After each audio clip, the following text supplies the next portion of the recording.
Hi, it's Jo from Corrigin Connect. Following my recent posts about some of the scams that we've been seeing here in Australia, I wanted to record a video that just gives you a few tips and tricks of how you can outsmart and be a bit more aware of some of the scams that are happening at the moment. When I say that, it's really important to understand that you're not being silly. These scams are being designed to trick you. They're getting smarter in the way they do it, but they're also using your emotions to get you to react and panic.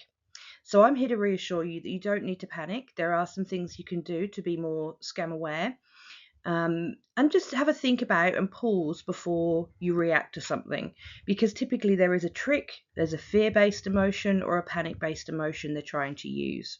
Okay, so let's get started. Some of the things I talked about in one of my posts this week was the police detective scam. Now, again, we're talking about that fear. We're talking about getting you on edge.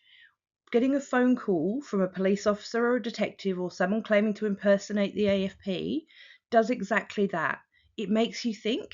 And then when they say to you, we've been made aware that people are taking money out of your bank account and you've got to install something quickly right now on your device, whether it be your phone, your laptop, whatever, we need access to it. Stop. Hang up. The police would never ask you to do that.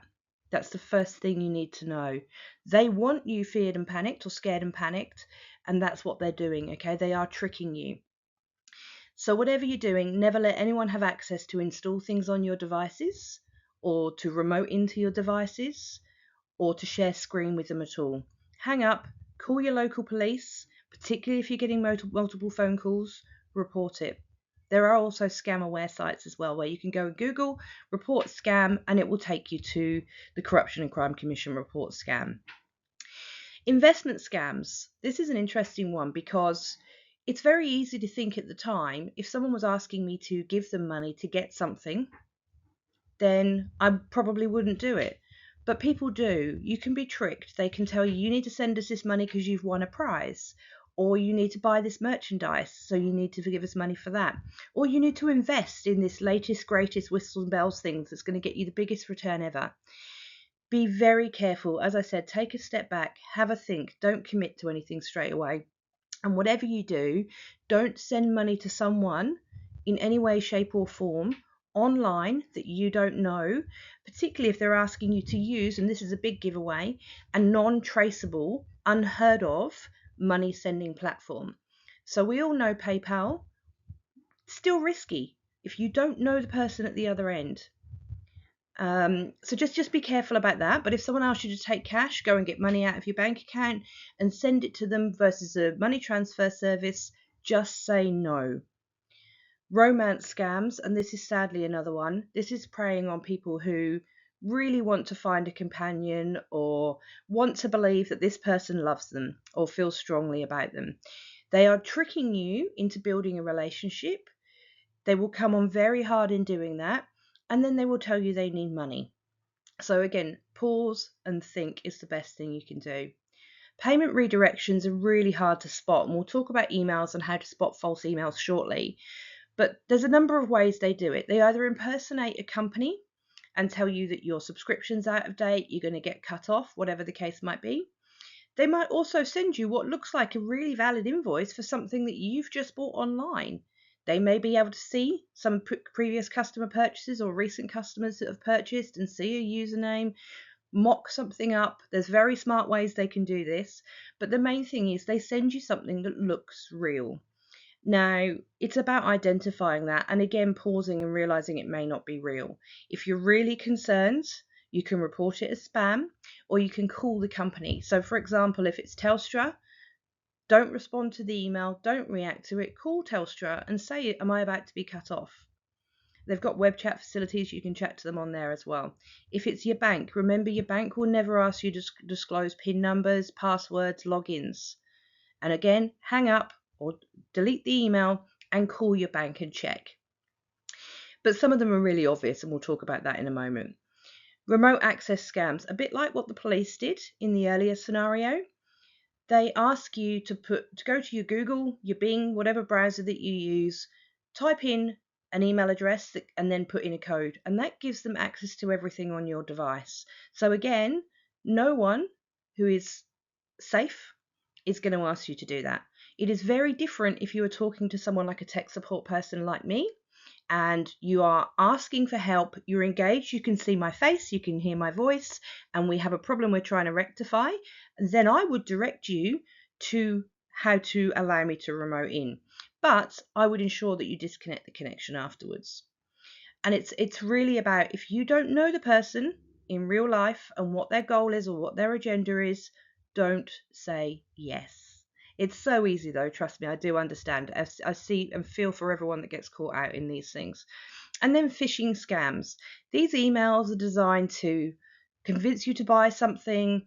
They're really just getting you to click on links.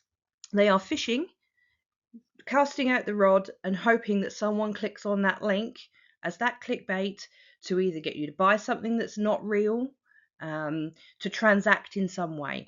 So just have a think about those and always pause and take a breath and try not to panic and go and say to yourself, is this creating an emotional reaction in me? If it is, it's probably not real, because no one genuine wants to do that. Okay, so let's move on as to how we can help ourselves with some of these situations. So I'm showing you here a real email that I received from PayPal. I use PayPal fairly regularly, but I also know what to transact and what not to. If you do want help with PayPal, please give me a shout at any point in time. But the main thing to remember, as I said earlier, is if you don't know the person, their email that you're sending money to via PayPal doesn't match the person that you know's name, it's all suspicious, okay? So in this particular email here, we can see that the email has come from, I've dropped down the little arrow at the top in the email box where it says to Joe Clements, or Joanne Clements in this case. I've dropped down the box and you can see here that it says from service@paypal.com.au. You can also see that you can click on the see security details and you can see very clearly down here that it was mailed by paypal.com.au, signed by PayPal, and that it has a standard encryption. So that looks like a pretty genuine email, and obviously I know it is because it's one that reacted to something I did where I changed my address or updated something in my profile. But again, if it comes at a very peculiar time where you've not been doing anything on PayPal for a while, give that cause for concern and think, why am I getting an email from them?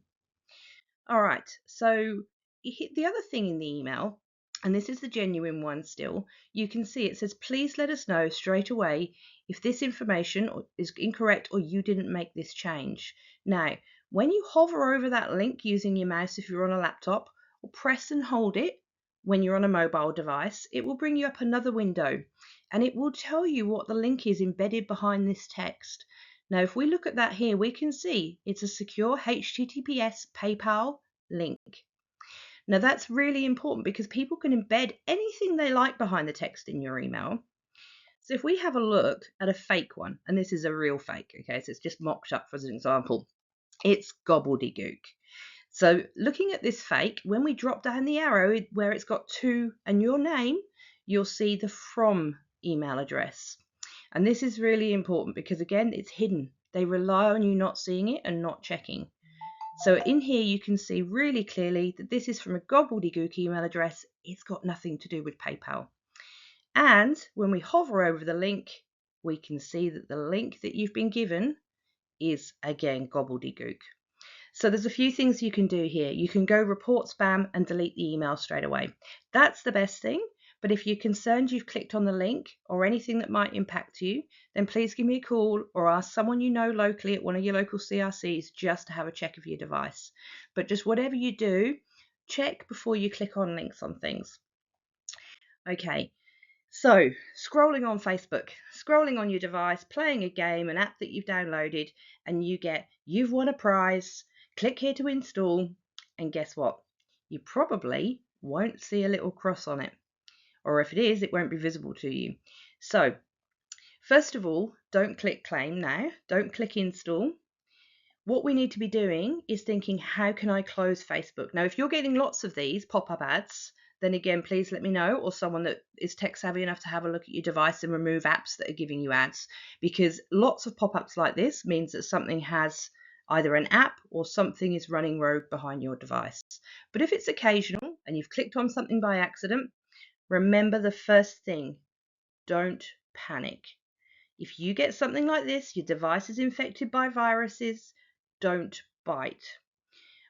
On an Android device, you've got 3 little lines. You can click on it and swipe up. On an Apple device, you just swipe up. Once you've swiped up on your 2 device types, you'll then also have a window where you can close the apps. So whilst it doesn't have a cross on it for you to close on your screen, you can swipe up and close the app altogether, whether it's Facebook or whatever it is. And that's really important because then when you go back in, it won't be there again. But if it is, again, you need to talk to someone because chances are you've got some rogue apps in the background that are driving ads on your device. All right, and if all else fails and you're really not sure, you're worried that something's going to get access to your device and you're on your mobile phone, go in and hit it into airplane mode or restart your phone. The airplane mode cuts off all Wi-Fi connectivity and signal connectivity, and therefore means that if anyone was trying to access at that point in time, it's going to stop them. I hope that makes sense. If you are at all concerned about anything, I am only a phone call away. I really understand, and you're not being silly. I am here to help, and I will do my best to fix your device and help you and give you advice if you are concerned about something. I might ask you to send me a screenshot or to read me the words of what's on your device so I can help you. But the main thing is don't panic, don't react. Be safe, and let's make these scammers a little bit more frustrated that they aren't going to get to us quite so easily. Take care for now, and I hope that helps.